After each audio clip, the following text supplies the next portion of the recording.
Die Here sê, waar 2 of 3 in my naam saam is, daar is ek by hulle. Mag daar vir julle genade en vrede en oorvloed wees deur julle kennis van God en ons Here Jesus Christus. Amen. Voordat ons nou saam lees en na die prediking luister, kom ons bid eers saam. Barmhartige God en Hemelse Vader, baie dankie vir die geleentheid wat ons weer het om op hierdie wyse met u woord besig te mag wees. En dat ons dit kan doen in die geloof dat dit u is wat met ons besig is. En daarom bid ons, Here, dat u vanmôre ook weer 'n swak mens sal gebruik om u woord te verkondig, sodat wie ook al daarna luister, agter die stem van 'n swak mens u stem sal herken. Baie dankie, Here, vir al u seëninge. Dankie dat u hand telkens groot oopmaak en ons versadig met die goeie. Dankie dat ons ook in hierdie moeilike tyd ervaar en dit elke dag ervaar hoe dat u ons dra, hoe dat u ons sterk maak, hoe dat u ons optel, hoe dat u ons heel maak, hoe dat u vir ons lewensrigting gee. Dankie dat ons ook in hierdie tyd die wonderlike voorreg het om die evangelie te kan hoor. Seën ons by die aanhoor daarvan, Heer. En gee tog deur die werk van u Gees vir ons die vermoë om nie net te hoor nie, maar om nadat ons gehoor het te doen, reg te lewe. Vanmôre bid ons vir elkeen wat op ons voorbidding reken. Ons bid vir hulle wat ernstig siek is. Ons bid vir die dokters, die verpleegpersoneel, die polisie. Ons bid vir almal in verantwoordelike posisies. Here, die versoekings van die wêreld is groot.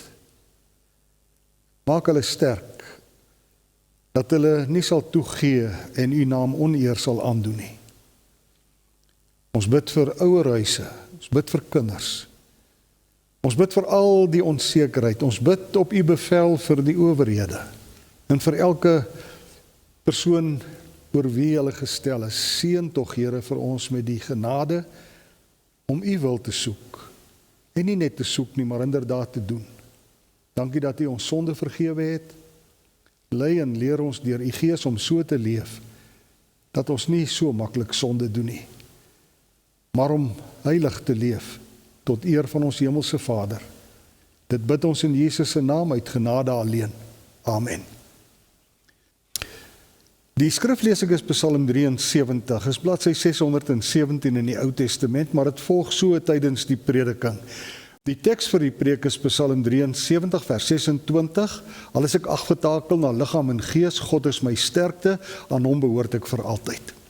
Nou, liewe broers en susters, daar word gesê, alles in die lewe word bepaal deur die soort bril waardeur jy na die lewe kyk. En nou sal jy mos verstaan dat ek bril hier in die figuurlike sin gebruik.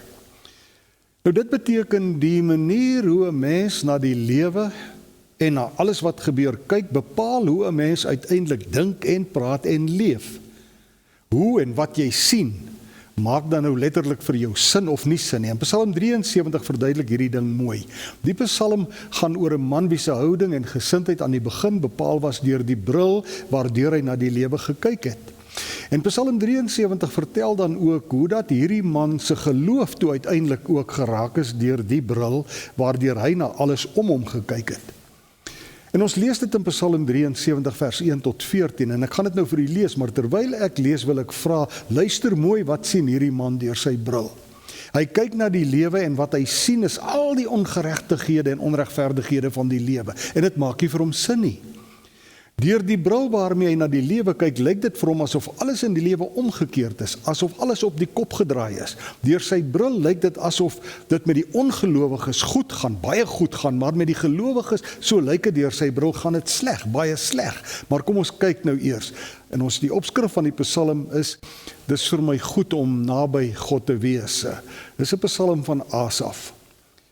God is vir Israel baie goed, vir die wat rein van hart is. Tog het ek daarin begin twyfel, ek het byna koers geloor, want ek het die hooghartige goddeloses met afguns beheën toe ek hulle voorspoed sien. Hulle het geen kwellings nie, hulle is sterk en gesond. Hulle het nie sorges soos ander mense nie. Hulle het nie teëspoed soos ander nie. Daarom hang die trots aan hulle soos 'n halssnoer en kleef geweld aan hulle soos 'n kleed. In die weelde van hulle voorspoed matig hulle enige iets aan. Smalend stook hulle kwaad, hooghartig dreig hulle met geweld. Hulle laster teen die hemel en beledig links en regs op die aarde. Tog hang die volk hulle aan en drink gretig hulle woorde in. Hulle vra, hoe sal God dit uitvind? Hoe sal die Allerhoogste dit weet? Dis hoe die goddelose mense is. So gaan hulle ongehinderd voort om rykdom op te hoop. Dat ek die kwaad vermy het en met 'n eed my onskuld verklaar het, het dus niks gehelp nie. Want elke nuwe dag het vir my teenslae gebring en elke nuwe môre straf. Ons lees eers net tot sover. Nou, het dit u ook opgeval, soos ons gelees het, is dit asof die lewe vir hierdie man soos 'n legkaart is, waarmee hy sukkel om al die stukke bymekaar te laat pas. Hoe hy ook al meet en pas en probeer, sy prentjie wil net nie werk nie. Die dinge wat hy deur sy bril sien, wil net nie vir hom sin maak nie. En sê my nou eerlik, het jy nie ook al iewers in jou lewe met die legkaart van die lewe gesukkel nie? Maak alles wat in die lewe gebeur regtig vir jou sin? Vat nou maar net hierdie COVID-19 ding met al die regulasies en wette en inperkings. Of dink maar net aan die afgelope tyd se nuus en die talle sinnelose moorde van onskuldige mense. Op partyplekke is daar droogtes, terwyl daar weer op ander plekke verspoelings is.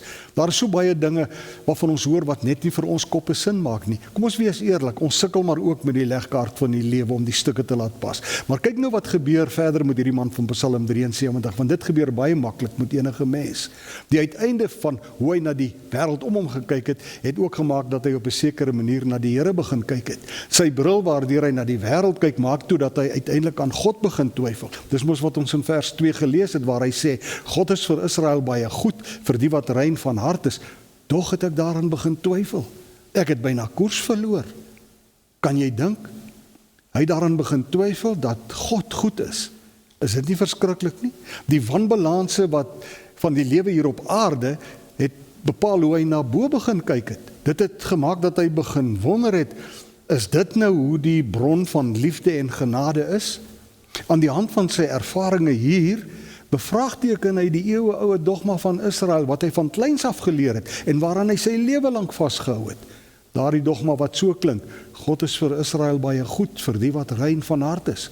Maar wanneer hy na die lewe om hom kyk, dan sê hy vir homself, maar juist dit klop nie.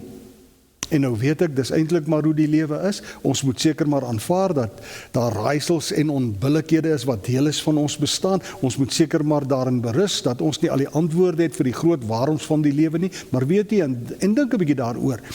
Ons hoef goddank nie by die waarom vrae te bly vassteek nie. Die een ding wat Psalm 73 vir ons wil leer is om te ontdek God is hier.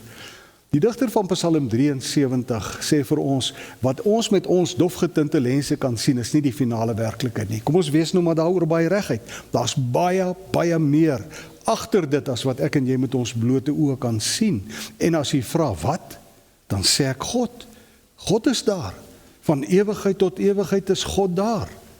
Maar voor 'n mens dit kan sien, as 'n mens iets daarvan wil beleef, moet jy eers, as ek dit so kan sê, 'n nuwe bril kry. Anders sal 'n mens dit in der ewigheid nooit kan sien nie. En dis wat met daardie man van Psalm 73 gebeur het. Hy het deur 'n nuwe bril begin kyk. Eers het hy bitter gevoel.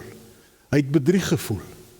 Hy sê in vers 16 en 17, en daarom het ek diep nagedink om dit te verstaan, en dit was vir my bitter moeilik, totdat ek in die heiligdom van God ingegaan het. Hoor mooi, hy sê, ek het diep nagedink, en dit was vir my bitter moeilik, totdat, ja hoor mooi, totdat ek in die heiligdom van God ingegaan het. Dit moet ons inderdaad baie mooi hoor. Dis in die heiligdom van God waar jou manier van kyk, jou bril verander. Dis daar, in die heiligdom van God, waar die lig vir 'n mens opgaan. Dit wat die Here se woord hier leer, is ongelooflik belangrik vir elke mens se ontmoeting met God. Ons het gelees, hierdie man sê, alles was eers vir hom skeef en krom, en niks het vir hom sin gemaak nie, totdat hy in die heiligdom van God ingegaan het. En nou moet ons vra, die heiligdom van God, wat is dit? Is dit 'n gebou? Is dit 'n plek? Of wat is dit? Die Bybeluitlegger sê, dis God se teenwoordigheid, dis God se genadige toenadering tot ons. Dis waar ook al jy God se genadige toenadering beleef. Dit kan in jou kerk wees, in jou binnekamer. Waar ook al jy God se genadige toenadering tot jou beleef. Maar wat jy moet weet is dit, alleen in God se teenwoordigheid, alleen deur God se genadige toenadering, kry 'n mens daar die insig wat jy nodig het vir die de mekaar lewe. En ek moet hierdie ding goed verstaan. Hierdie nuwe bril wat jou nuut laat kyk, kan 'n mens nie koop nie. Daar's geen geld wat genoeg is daarvoor nie. Jy kan ook nie iets doen om dit te probeer verdien nie. Net die Here kan vir jou hierdie nuwe bril gee. Net hy kan jou oë oopmaak, om as ek dit so mag sê, om werklik te ken, soos Paulus gebid het in Efesiërs 1 daarvan vers 17 af. En dink daaraan, God het mos juist dit gedoen. Hy het mos na ons toe gekom in Jesus. Hy het hom aan ons geopenbaar, sê sy woord, toe Jesus op aarde geleef het. Net Jesus se naam alleen sê dit, Immanuel, daardie naam wat beteken God met ons. En verder sê die Here, hy kom elke dag na ons toe deur sy Gees. Hy vul ons, omring ons, ook in die onregverdighede van die lewe is hy met ons, by ons. En dit is so tragies as 'n mens dit vergeet, want dan is al wat jy sien die dinge wat nie vir jou sin maak nie. En dit is wat Psalm 73 vir ons leer. In die tweede deel van Psalm 73 kry 'n mens van die aangrypendste belydenisse in die Bybel. En dit van 'n man van wie dinge aan die begin op geen manier sin gemaak het nie. Ons lees sy belydenis. Aan die einde, daar is niks in die hemel of op die aarde wat vir my meer beteken as U nie. En al is ek afgetakel na liggaam en gees, God is my sterkte, aan hom behoort ek vir altyd. Ja, nou dat 'n mens na liggaam en gees afgetakel word, dit weet ons almal. Party dae is 'n mens meer daarvan bewus as ander. Ons liggaam word moeg, ons word siek, ons word oud, ons sterf. Ons weet dit almal. So ook ons gees. Ons word ook na ons gees afgetakel. Ja, laat ons maar eerlik wees. Ook as gelowiges ervaar ons dit baie dae. Ons is immers nie geestelike supermense nie. Ons is mense, gewone aardse sterflike mense.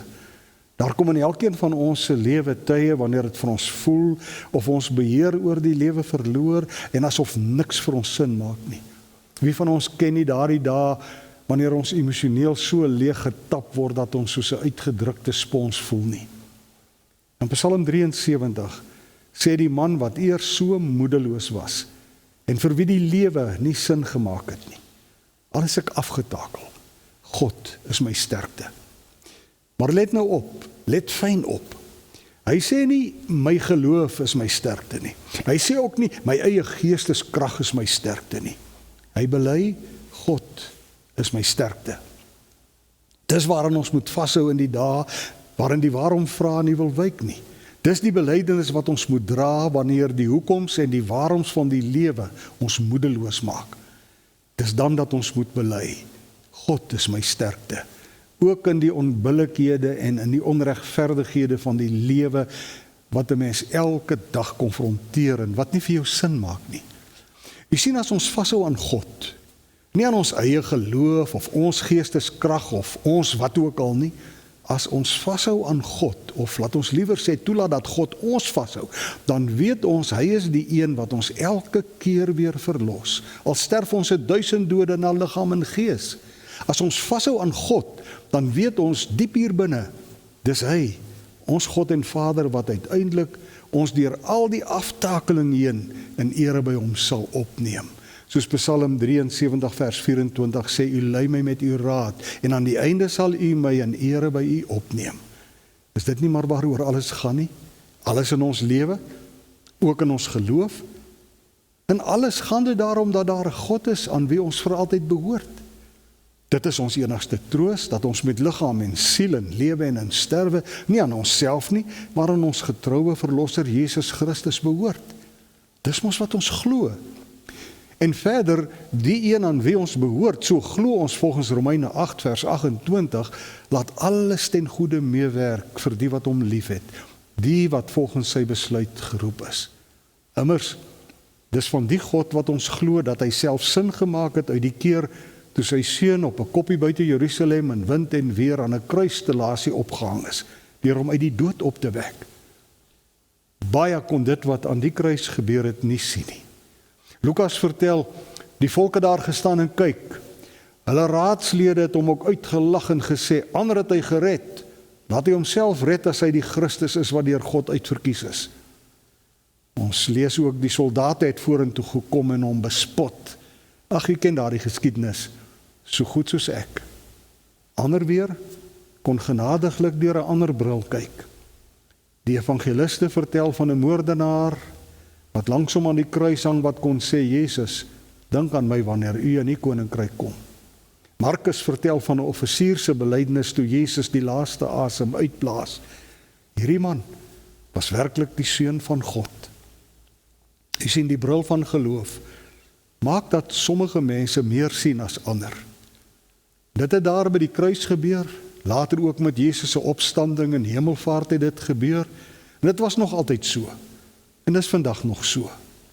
Ja, ons weet almal, ons het nie al die stukke van die legkaart van die lewe nie. Ja, ons sukkel selfs met die ou paar stukkies wat ons wel het. Ek meen 1 Korinte 13 vers 12 sê dit duidelik, en ons weet dit self ook goed. Nou kyk ons nog in 'n dowwe spieël en ons sien 'n raaiselagtige beeld, maar eendag sal ons alles sien soos dit werklik is. Nou ken ek net gedeeltelik, maar eendag sal ek ten volle ken soos God my ten volle ken. En intussen kan ons sê ons weet nie waarom so baie dinge gebeur wat nie vir ons sin maak nie. Ons ken ook min antwoorde op die waarom vrae van die lewe. Maar een ding weet ons. Ons weet God is ons sterkte. Kan daar 'n groter tragedie wees as dat daar in hierdie lewe alles met 'n mens gebeur? Alles behalwe dat jy ervaar dat God in Christus by jou is. Dat jy beleef dat die Here God met jou praat en jou aanraak en jou troos en jou bemoedig. In 'n de mekaar wêreld, 'n wêreld waarin baie dinge nie sin maak nie, is daar een ding wat gelowiges deur die eeue heen tot vandag toe nog staande gehou het. Daardie belydenis, soos wat ons dit daar in die laaste 2 verse van Psalm 73 kan lees. Lees dit saam met my, maar kyk mooi as ons lees. Vir 'n mens vir wie niks aan die begin sin gemaak het nie, het 'n wonderlike ding gebeur toe hy in die heiligdom van God ingegaan het. God se genadige toenadering het sy twyfelvrae laat verdwyn, soveel so dat hy kon bely, maar wat my aangaan, dis vir my goed om naby God te wees. Ek het die Here my God gekies as my toevlug, en ek sal van al u werke bly vertel. Mag die Here dit ook vir elkeen van ons so beskik. Amen. Kom ons bid. Here God, baie dankie vir u woord. 'n woord wat deur die eeue heen na ons toe kom. 'n woord wat ons verseker van u liefde, u teenwoordigheid, u genade. Seën ons dan nou, Here, met wat ons nodig het om ook te kan bely, God is my sterkte. Ons bid dit in Jesus se naam, uit genade alleen. Amen. Ontvang nou die seën van die Here. Die Here sal julle seën en julle beskerm. Die Here sal tot julle redding verskyn en julle genadig wees. Die Here sal julle gebede verhoor en aan julle vrede gee. Amen.